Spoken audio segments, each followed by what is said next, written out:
Hey, Scott. I am excited to have you joining me here today to talk about a reader submitted question, right? We had a reader who sent us a note and said, hey, what happens to athletes when they get traded? Which is a really phenomenal question, right? It is.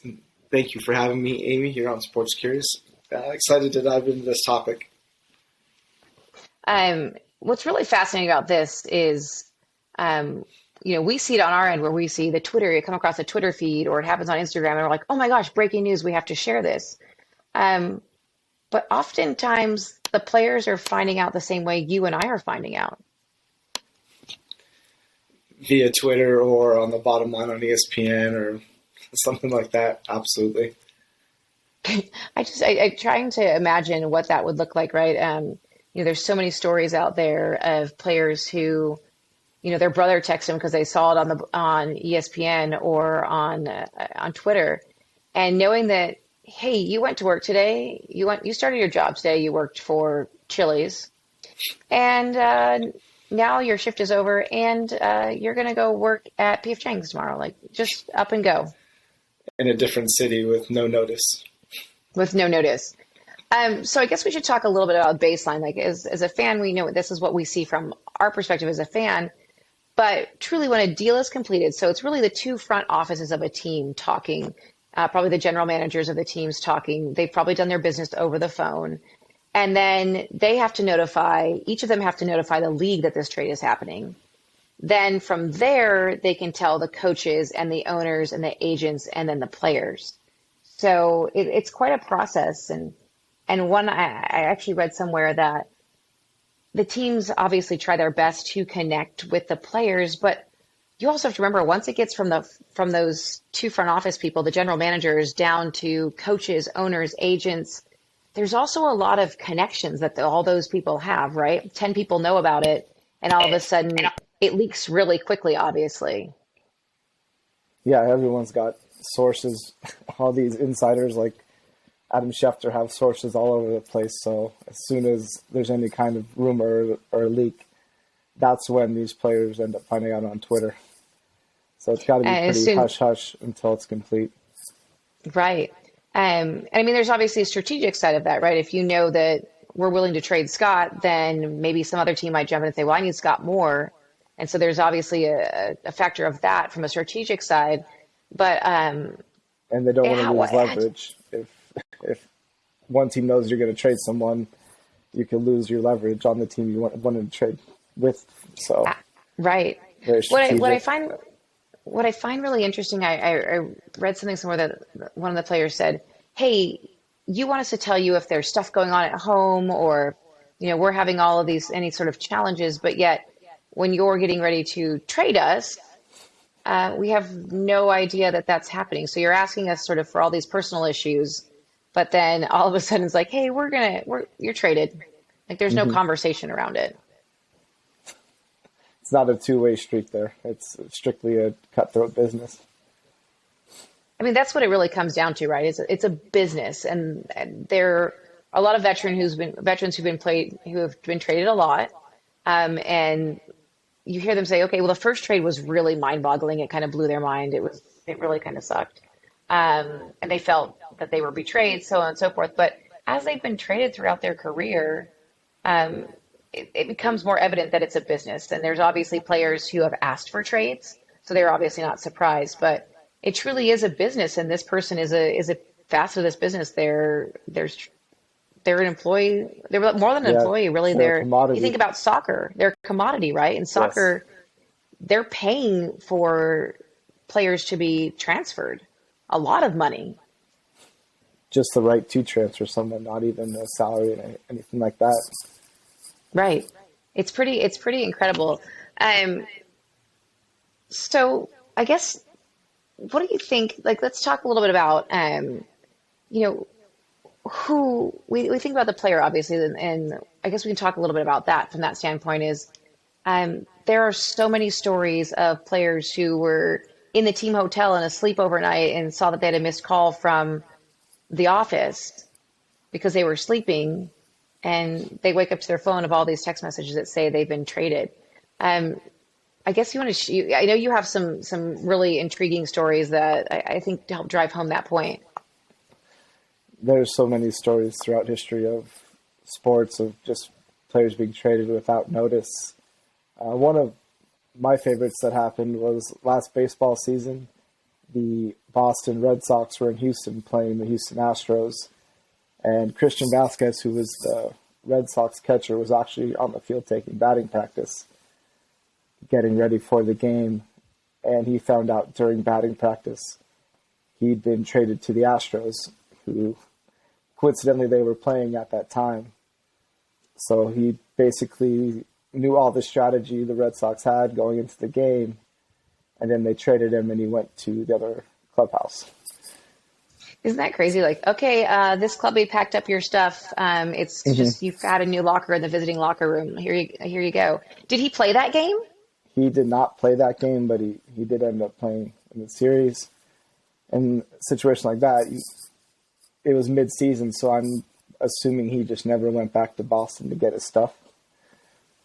So, I mean, I mean, isn't he that was really? staying in Houston, probably living in a hotel for a few months, and some clubby's going to your house to pack up your stuff.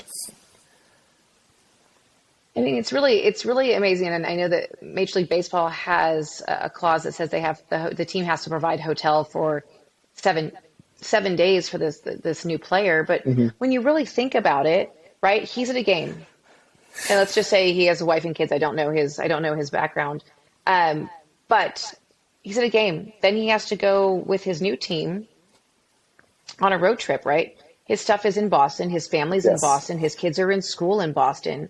Hmm. So here is, and truly there's no loyalty, and I don't say that in a bad way, but there's no responsibility for the team who is letting him go to do anything, right? Once they trade him, he's somebody else's problem, for lack of a better word.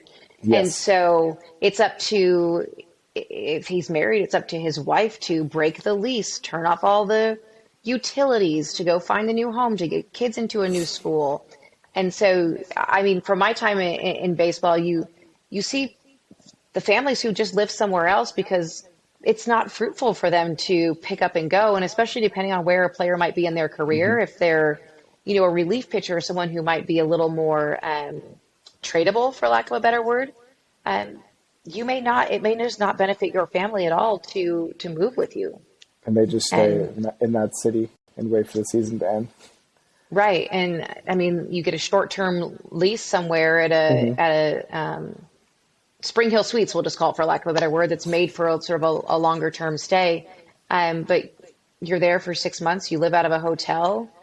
Maybe you have your stuff if your family was able to bring you some things, but you probably don't have a car unless you're shipping your car No, across the country. right. Like you really think about all those things, having moved overseas and showing up to a country that I've never been to before. Hmm. Granted, we're still in the US, so there's a lot of things that are different than that, but you think about your bank, right? Like you need a bank to go to. Well, and there's online banking, yes, but whatever that might be, you don't have a bank nearby. You don't even know where the grocery store is. You have no friends No. because you have your teammates, but they also have families. Chances are wherever your home base is.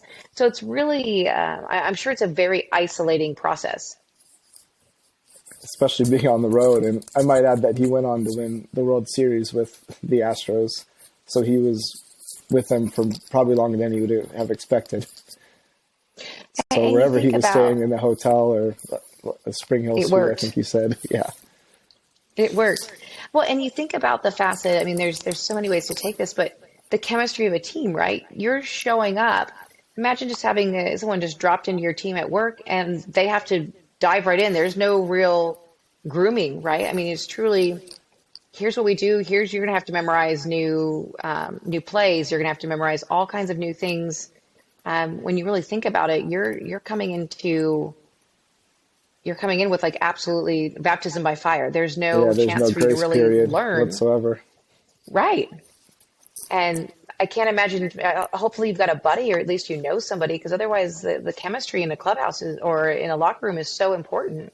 Hmm. And that's a huge risk everyone takes making a trade like that mid-season. Hmm.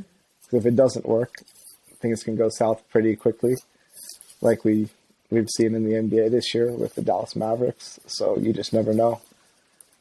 And talk to me a little bit about that Dallas Mavericks trade, just for those who don't follow basketball closely.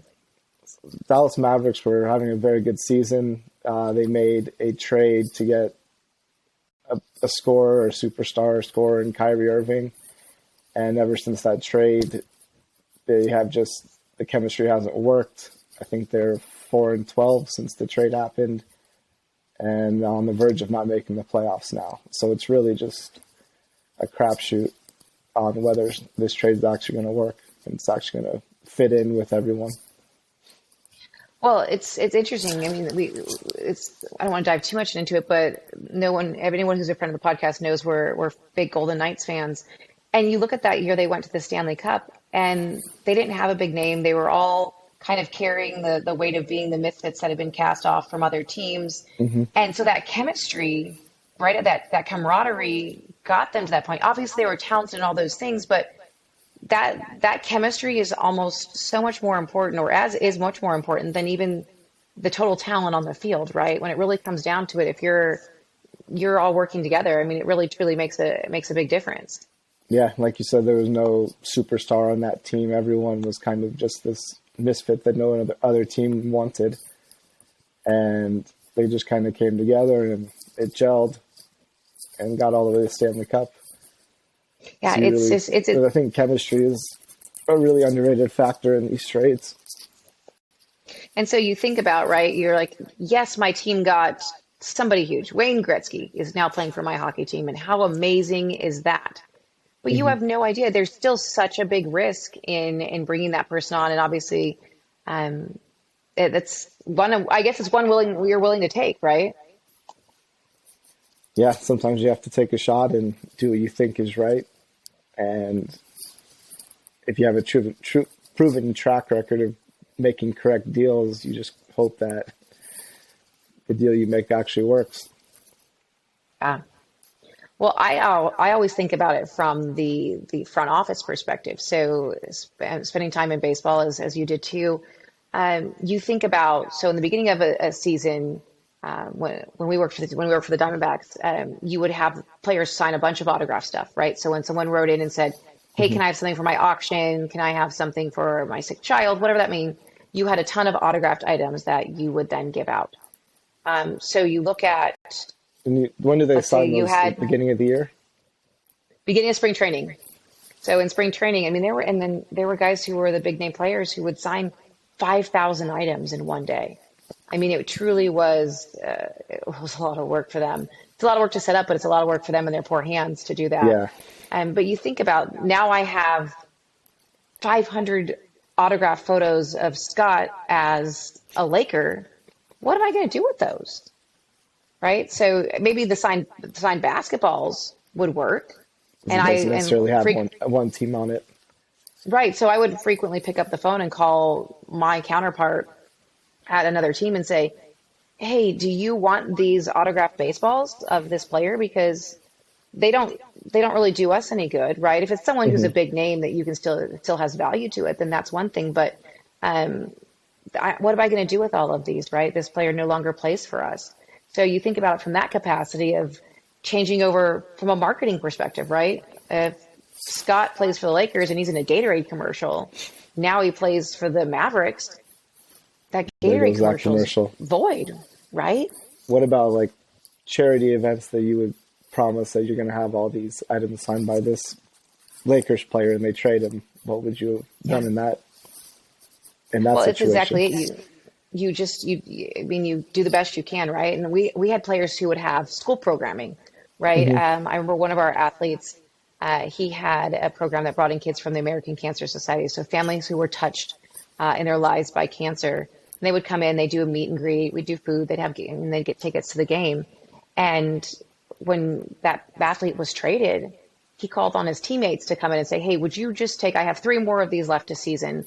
Would each of you take one and come in and meet with these kids and do a meet and greet?" And most of the time that was no big deal, especially if it was a program for kids. But I mean, you're really truly having to kind of come back and piece things together. It's like leaving a project upended at work. You just Mm-hmm. hey, sorry about that. I didn't finish this podcast episode. So could you come in and just finish it up and get it ready to go? And so, I mean, you piece it all together because it is a nature of the business. And so it's really fascinating. I never really thought about Um, the programs you said that, there's some kids with terrible disease like cancer waiting to meet their favorite player. And then next thing you know, he's in another city and who knows who's going to show up. Absolutely. And so you rely on your teammates, hopefully that you have at your old team that you had a good enough relationship with. And if not, you do the best to figure it out. But it's just so interesting. Do you have a story that as we get ready to wrap up? Is there any other great story you want to share of someone who you maybe heard of that was traded? There is a there is a good one that just recently happened, and it does impact our hometown Las Vegas Golden Knights.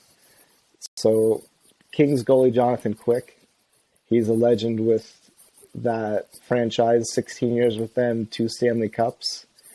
He wasn't having a great year, but he's in the last year of his contract, so they were on a road trip, and news leaked on the road trip, like we spoke about, that people find out trades when they're not supposed to. So he was on the road trip and then had to fly home with the team back to LA, He was with the knowing he Kings, was getting right? traded, yes. So he had to take the flight with the front office and the organization that just traded him after 16 years. Yeah, And they you would actually think traded like him after to 16 years. Columbus. Columbus then agreed to trade him to Las Vegas so he could be closer to his family. Well, that's So, kind of a nice. I so it did mean, the kind of story work had out a in a slightly way, happy yes. ending. Yeah. Yeah. I don't think he would have been happy in Columbus that far away from his family, because like we spoke about, you're not going to move your family for get your kids out of school and sell your house for 2 or 3 months of the season. So at least Well, he's here especially in when Las you, Vegas. yeah. Well, especially when you live somewhere for 16 years, right? Yes. I mean, Yeah. that's a long time to then upheave your whole life and move on. Especially unexpectedly. So Absolutely. Well, he's working out okay for those Golden Knights so fans far, yes. so far. So, well, thanks for sharing this one with me. Thanks Thank to you. our reader who submitted the question. You can do that on all the things. We are around Twitter. Catch us on Twitter DMs or Instagram. We always love to hear your ideas. So thanks for joining me, Scott. Thank you for having me. Hopefully we shed some insight into this very interesting topic.